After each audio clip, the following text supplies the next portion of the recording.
guys, in this video, samahan niyo naman po ako magluto na easy tofu recipe. Another tofu recipe na napakadali lang po lutuin, mura na healthy pa.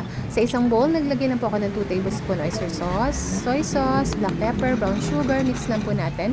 Nag-add po ako dyan ng water, sesame oil, at ito po lahat ng ingredients. Sa isang pan, nagpainit lang po ako ng mantika. Mag-isa lang po tayo ng bawang, sibuyas.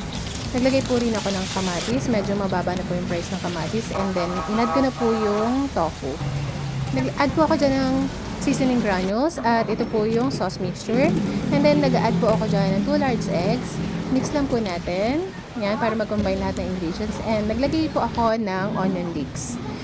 Tapos, eto na, i-plating na po natin. Ito yung favorite part ko lagi, yung pagpe-plating.